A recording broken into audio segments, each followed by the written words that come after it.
Shalom à tous, bienvenue une fois de plus sur notre chaîne, c'est Mama, le Dieu des dieux. Nous continuons sur cette série sur les secrets de l'Akam que tout disciple devrait savoir. Pendant l'initiation des chefs Balachi, pendant 9 semaines, on les enseigne les principes qui donnent le pouvoir au sceptre qu'ils ont, les principes qui donnent le pouvoir à la couronne qu'ils ont, les principes qui donnent le pouvoir à l'anneau qu'ils ont. Nous, les chrétiens, nous avons plus que le sceptre, nous avons plus que l'anneau, nous avons plus que la couronne.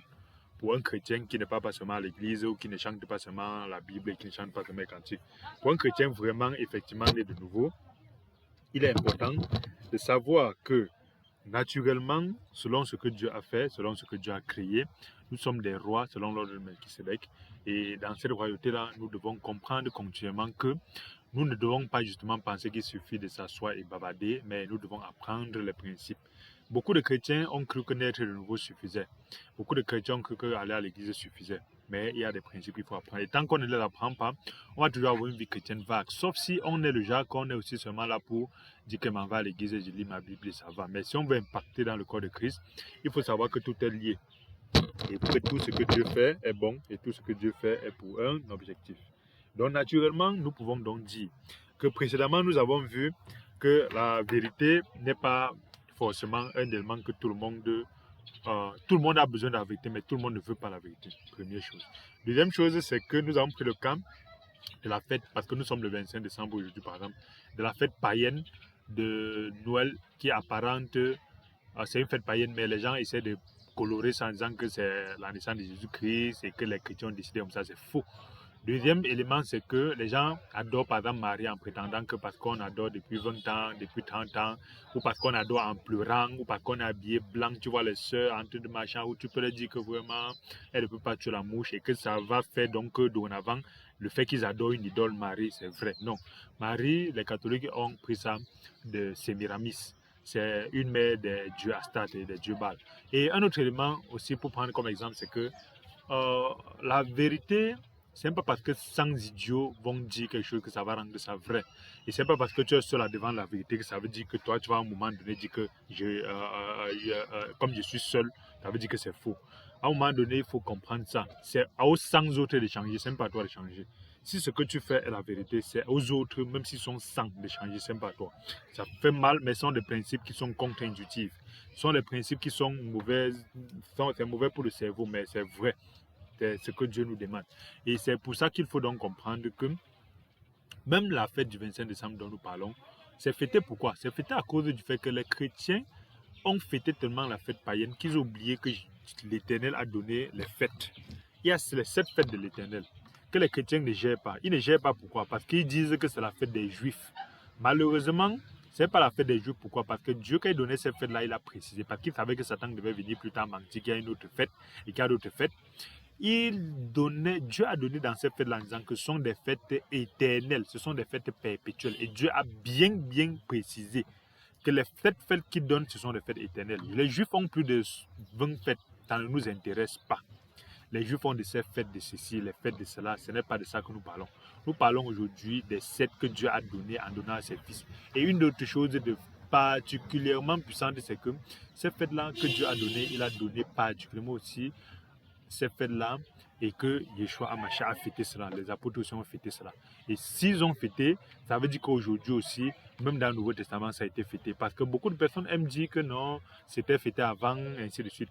Lorsque nous regardons les fêtes, par exemple, juives, en apparence juives, mais on a beaucoup de fêtes quand l'enfant naît, quand l'enfant a tel nombre de jours, quand l'enfant a tel âge, quand l'enfant a tel âge, ça ne nous désintéresse pas. Mais sur les 7 fêtes de l'Éternel chrétienne que Dieu a donné, et c'est parce que Satan a fait qu'on mette ça de côté, on manque de ces fêtes juives, que ça donne le boulevard pour que le chrétien fête les fêtes des païens. Halloween, les chrétiens sont dedans. Noël, les chrétiens sont dedans. Les fausses Pâques, les chrétiens sont dedans. Les fausses Pentecôtes, les chrétiens sont dedans, et ainsi de suite. Bref, les fêtes de l'Éternel, la première, c'est la Pâque, la Pessa. C'est le 14 Nissan.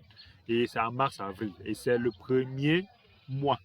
Donc malheureusement, aujourd'hui, on nous dit que janvier est le premier mois. Toujours à cause des païens. C'est tous les païens qui ont mis ça. janvier n'est aucunement le premier mois. Ce sont les païens qui ont défini, ce sont les païens qui ont mis que janvier est le premier mois. Parce que Dieu dit dans le Lévitique que le 14e jour de ce mois-là, entre les deux soirs, ce serait la Pâque de l'Éternel. Et le sens spirituel de la Pâque, parce que chacune des fêtes a un sens spirituel. La Pâque, c'est Dieu qui nous sauve par le sang de l'agneau. C'est Dieu qui nous sauve de la destruction.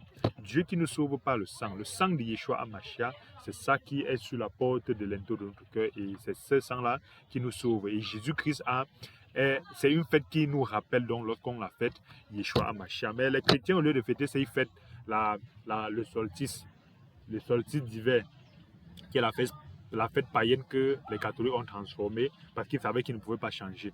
Le deuxième point, c'est la deuxième fête, c'est la fête du pain sans levain. C'est une fête qui se fête pendant 7 jours.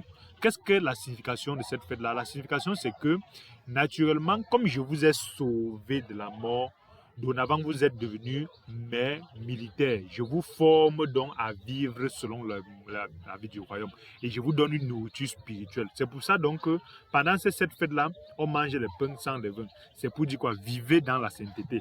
Vivez en mangeant le pain qui est la parole de Dieu, en mangeant le pain qui est Jésus-Christ. Vivez, donc quand je vous ai sauvé, pas pour que vous allez vivre votre vie en mangeant les pains d'avant, en mangeant ce que vous continuez à manger. Non, je vous ai sauvé pour que vous viviez par moi et pour moi. Pour que vous viviez en mangeant des pains. C'est pour ça que la fête des pains sans levain, c'est pendant 7 jours. La troisième fête, c'est la fête des prémices. C'est le lendemain du sabbat des pains sans levain. Donc, après les 7 jours de pains sans levain, il y a un sabbat. Et ce sabbat-là, le lendemain, c'est la fête des prémices. C'est pour dire que pour cette nouvelle vie-là, donc, on s'offre à Dieu.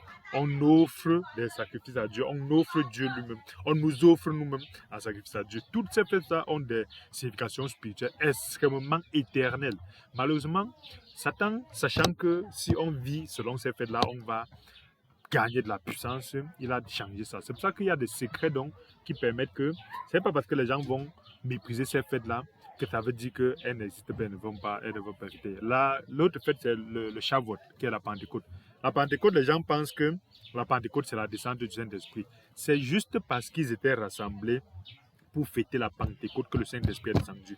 Donc les gens, avant de mépriser les fêtes, ils prétendent que c'est la fête des Juifs.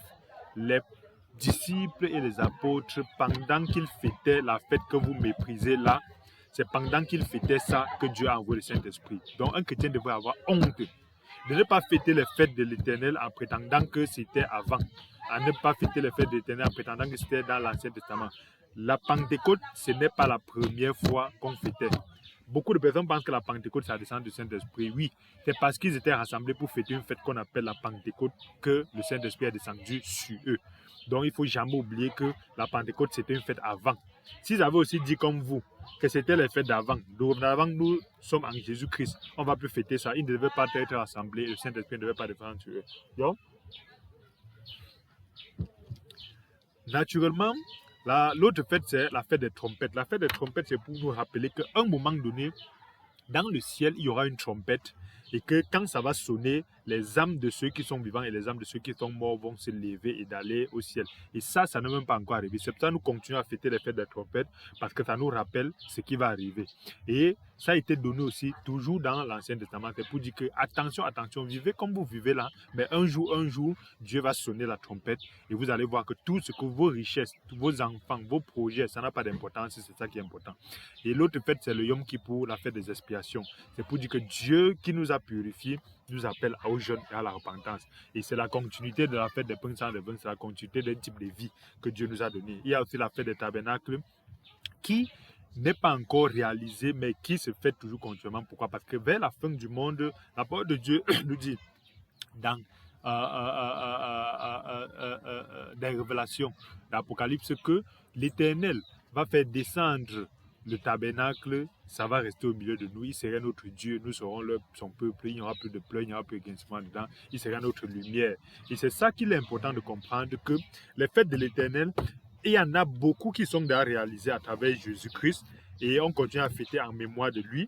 Il y a donc beaucoup qui ne sont pas encore réalisés. C'est donc pour ça que c'est une abomination de dire que les fêtes de l'Éternel, on doit plus fêter. Donc aujourd'hui, ce sont des secrets comme ça qui font que les gens ne connaissent donc pas que la vérité n'est pas quelque chose qui dépend de la masse. Ce n'est pas parce que 5 milliards de personnes fêtent Noël, que ça veut dire qu'on va mépriser les fêtes de l'Éternel, ou que toi qui connais que les fêtes de l'Éternel, c'est ça plutôt les fêtes, tu vas penser que 5 milliards, ils sont dans le vrai et toi, tu es dans le faux. C'est ça donc justement les secrets. Les secrets que Dieu nous donne, c'est de nous montrer que même quand 5 milliards de personnes seraient dans le faux et que toi, tu serais dans le vrai, il faut combattre ce qui est vrai. C'est donc pour ça que c'est important de comprendre que les gens sont prêts à inventer des faussetés pour rester dans le cage. Et dans ce cadre, comme on parlait de Marie et de Séimi Hamis, on a vu que en tant que disciple, en tant que roi, il faut savoir que les gens vont te vomir quand tu ne vas pas, quand tu vas dire la vérité, mais tu n'en vas pas cadrer avec eux. Ils vont même te dire que c'est Dieu qui les a envoyés te tuer. C'est ce qu'ils ont vu à Yeshua Mashiach. Regardons un peu quelque chose qui se passe avec Yeshua Mashiach.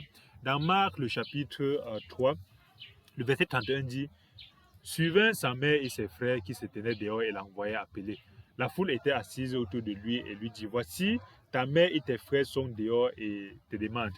Il leur répondit: qui est ma mère et qui sont mes frères? Puis jetant les regards sur eux, qui étaient assis autour de lui, voici, il dit: voici ma mère, voici mes frères. Quiconque fait la volonté de Dieu, celui-là est mon frère, celui-là est ma mère. Donc c'est très important de savoir que, en réalité, même les propres frères de Yeshua Mashiach, lorsqu'on lit la Bible, ils n'ont pas cru en lui. Ils disaient qu'il était fou. Quand il a commencé son ministère, ils ont commencé à dire qu'il est fou et qu'il doit aller se cacher, qu'il ne doit plus faire des trucs comme ça, qu'il ne doit plus dire des choses comme ça. Pourquoi? Parce que lors du Lakam, on forme un roi, à savoir que même tes propres frères vont te vomir. Même tes propres parents vont te vomir. Si tu es disciple de Yeshua, il faut savoir que ce n'est pas parce qu'aujourd'hui tu as prêché, on a dit Amen. Demain, quand tu vas prêcher toujours ce que Dieu a dit, on va te vomir. Donc, il ne faudra pas tenir compte de la fausseté des hommes qui disent Amen. Qui disent Amen selon ce que ça cadre avec eux. Il faut faire attention. Pourquoi? Parce que les hommes disent Amen selon leur volonté et selon leur désir et non selon la vérité. La vérité est dure et ça fait mal. Très peu sont capables de l'accepter. Donc, tu peux être à l'église, tu partages quelque chose. Tu peux être en famille, tu partages quelque chose, les gens sont contents. Mais quand le même Dieu va te dire, va partager autre chose, ils vont te vomir. Si tu n'es pas prêt, mentalement et psychologiquement, tu vas tiquer et tu vas même devenir fou. On a vu ça dans la vie de Samuel, on a vu ça dans la vie de Jérémie, d'Isaïe, de Yeshua Mashiach. On a vu même dans la vie des disciples, parce qu'à un moment donné, on les a lapidés, alors qu'ils bénissaient les gens, alors qu'ils guérissaient les gens, ils faisaient les miracles. Mais à un moment donné, on les a quand même lapidés, parce que Étienne même, lorsque Étienne disait les choses qui cadrait avec ce que les gens voulaient entendre, on disait que c'est Amen. Mais c'est le même Étienne que ces mêmes gens l'ont lapidé. Donc il faut faire attention parce que c'est ça qu'on apprend au Lakam et c'est ce qu'on apprend donc justement aux chrétiens qui sont des appelés. Si tu es appelé, il faut savoir que méfie-toi des Amen des gens. Et si tu es appelé, marche avec les gens qui ne sont pas forcément d'accord avec toi, mais qui complètent ton appel. Ne marche pas avec les gens qui vont dire Amen à tout ce que tu dis. Ne marche pas avec les gens qui vont être des bénis, oui, oui. Ne marche pas avec les gens qui boivent ce que tu dis pas. Ce sont des hypocrites.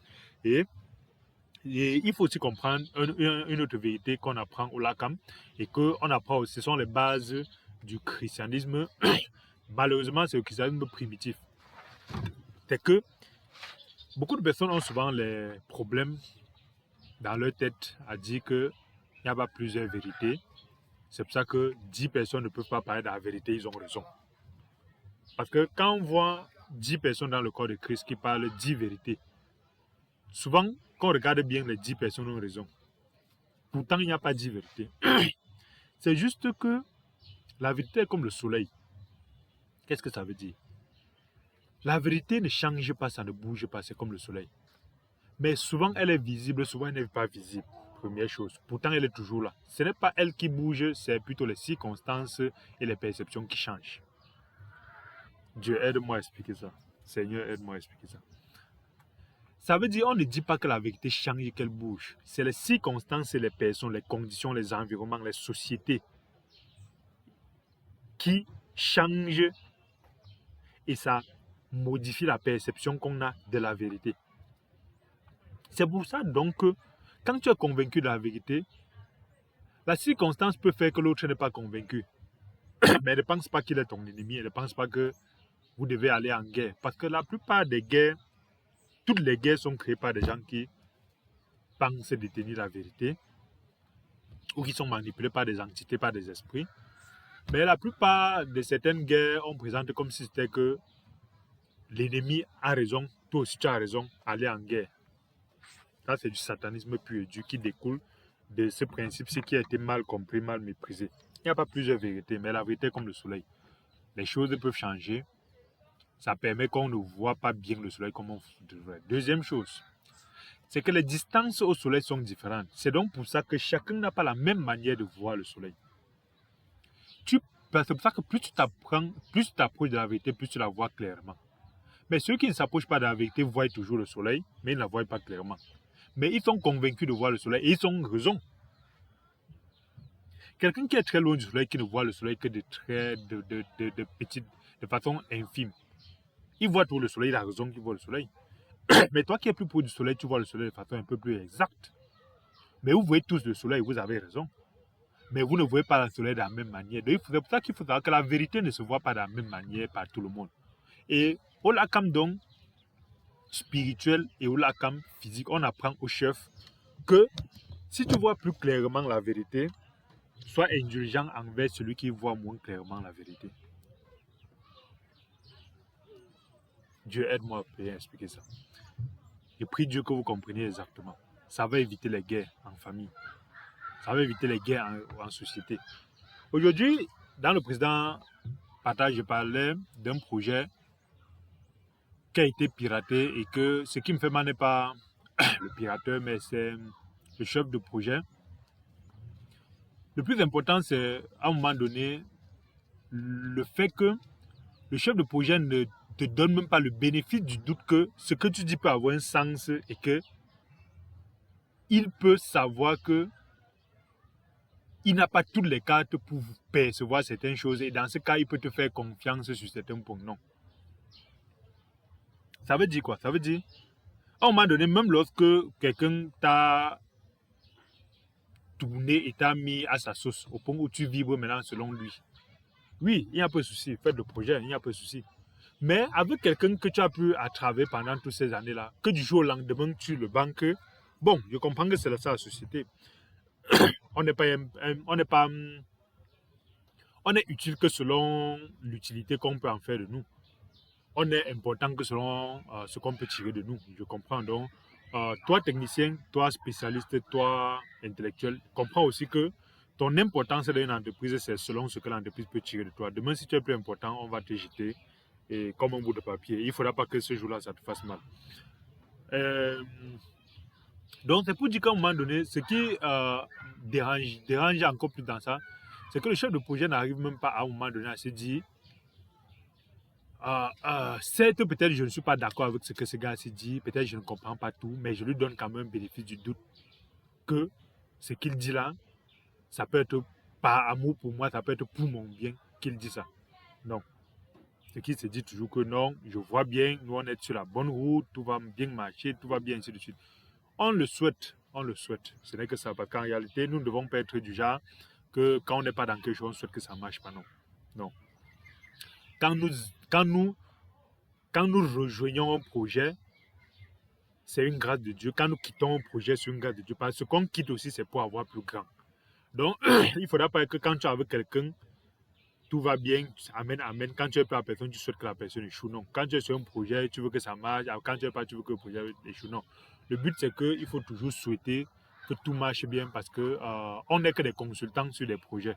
On n'est pas des maîtres des projets, ce n'est pas nos projets. Et quand on travaille sur quelque chose, il faut toujours souhaiter que ça. Il faut tout faire tout ce qu'on peut pour que ça marche. Et dans ce cadre-là, il est très important de comprendre que souvent il faut donner le bénéfice du doute aux gens, malgré le fait qu'ils n'aiment pas la vérité. Mais si tu ne donnes pas le bénéfice du doute à quelqu'un, tu vas te trouver en train de perdre certains atouts que tu ne te rends pas compte et tu vas te rendre compte plus tard. Même si tu penses que demain je vais m'en rendre compte, mais ce serait plus tard. Parce que je me rappelle dans ce projet-là, au début, j'avais commencé à travailler avec les applications mobiles et il fallait faire ça dès le début. La personne est venue les convaincre que non, on n'en a pas besoin. En tournant, en leur disant que parce qu'un truc s'ouvre facilement sur un téléphone portable, ça veut dire que c'est l'application mobile.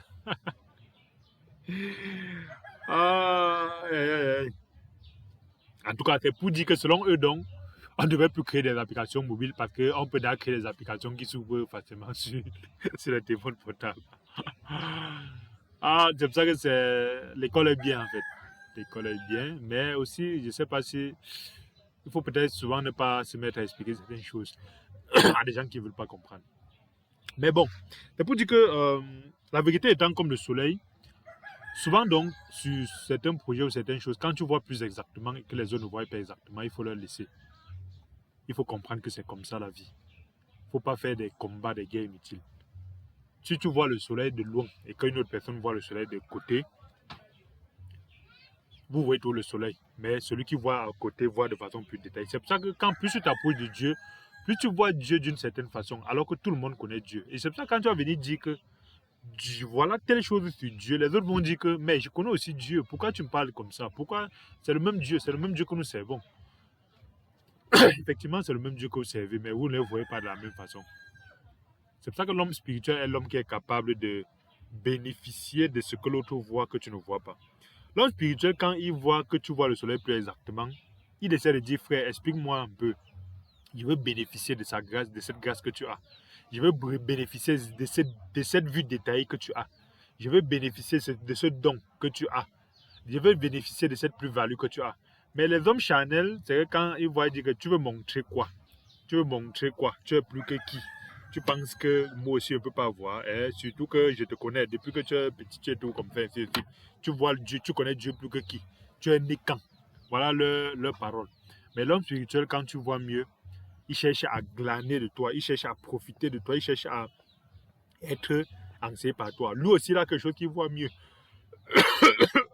Donc, voilà un peu.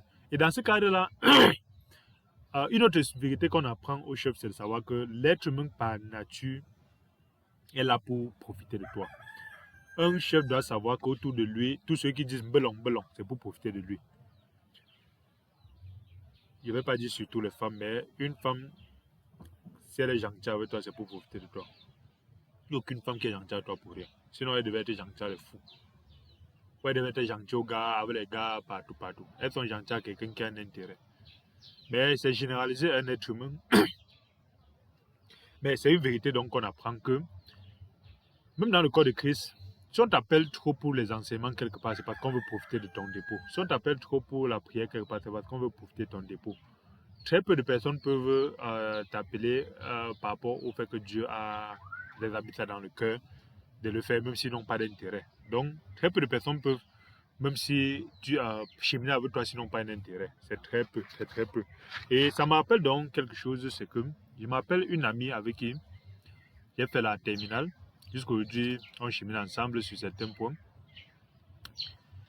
Je m'appelle en terminale, avant de faire la terminale, elle avait échoué la première. Et quand elle arrivait en terminale, ayant la crainte d'échouer encore, elle, et pour dire vrai, j'ai fait l'école. J'ai fait l'école, pour dire vrai. Et c'est même pas comme les parents qui aiment dire j'étais fort à l'école, non. Si on veut parler de ça, j'ai les éléments, j'ai les métriques qui montrent que je n'ai fait que des études. Avant ma jeunesse, je n'ai pas fait autre chose, à part chercher Dieu et les études. Je n'ai pas joué au football, je joue pour Paris Foot, je ne bois pas l'alcool, je ne fais pas d'études. Bon, pas que je ne bois pas d'alcool, je ne saoule pas fort. En fait, je ne suis pas passionné par l'alcool. Quoi que je sois en train de boire quelque chose, je ne sais pas si c'est ça qui fait ma voix pas. En tout cas, cette personne-là, donc, je m'appelle, on avait en terminale, elle m'était soumise à 100% parce qu'elle savait que j'avais la méthodologie pour réussir. Quand je disais on s'en va étudier comme ceci, on fait comme ceci, on fait comme cela, on fait comme cela, elle ne rechignait pas, elle n'avait pas d'opinion. Parce qu'elle savait que sur ce point-là, ce gars-ci, il est fort, il est bon, il va me permettre d'atteindre le résultat.